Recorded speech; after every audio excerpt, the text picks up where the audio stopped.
Hello, Algebra students. So, if you're joining me for this one, I'm going to guess that I managed to trick you just like I wanted to. Let's take a look. It says a student made an error when solving the equation below. In which step did the student err? All right, so we can see this kind of ugly equation, negative 7.5 times the quantity of 3x minus 7, closed quantity plus 1 is equal to negative 20x minus 36.5. Now, I had this student do something a little unconventional, but careful, just because it's not the way you would normally do it doesn't mean doesn't mean it's wrong. I'm going to show you what I mean. So if you said step 1, I'm going to guess you said, hey, first thing this student should have done is pass out the negative 7.5. And look, they didn't do it. They're wrong. They didn't follow the wisdom principles. Well, guys, they're just wisdom principles. We're literally allowed to do whatever we want to an equation as long as we keep our balance. Now, just because you can do it doesn't mean it's always wise, but it's not wrong, all right? And so I want to show you that even though this student went a little differently, step 1's fine, okay? So take a look at the left-hand side originally, and then the new left-hand side. Looks almost identical, doesn't it? But what's different?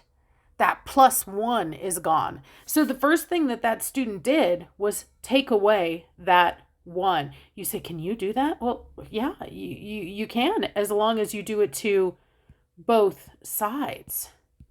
So let's do it and see if they did that step correctly. So if I take away 1 over here, and it is outside of the grouping, so I can totally do it, then I would need to take away 1 over here. And notice I'm lining up the 1 with the other plain old number, the other constant. So adding 1 and subtracting 1 would cancel, and that would leave me with just negative 7.5 times the quantity of 3x minus 7. So that left-hand side looks good. And then let's see, negative 20x wouldn't change, so that looks good.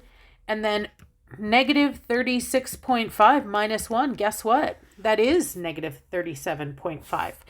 And so it might not have been what you would have done, but it was a legit first step. They have a true statement, and so we are safe. So now let's see, what did they do on the next step? Well, they didn't do anything on the right-hand side, but they did something on the left-hand side. Now they passed it out.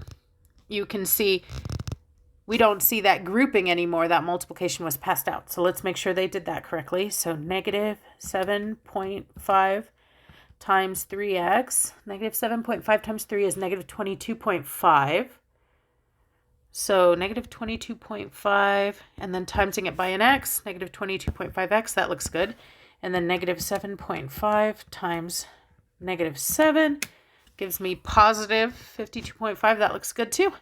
And then no changes on the right-hand side. All right, I like step 2. Now let's see about from step 2 to step 3.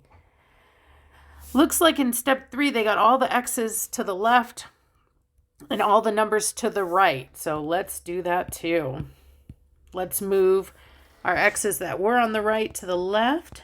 So let's see, negative 20x. I'll do the opposite. I'll add 20x, and I'll do it to both sides.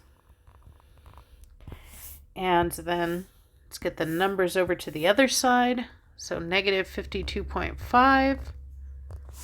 And I will line that up there.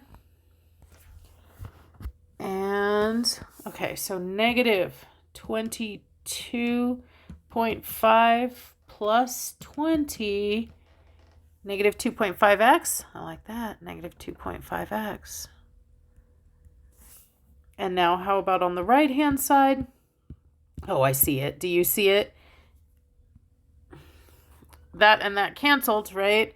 But on the right-hand side, whoops, negative 20x and positive 20x canceled, but I should have negative 37.5 minus 52.5, and they should have had a negative 90 right there.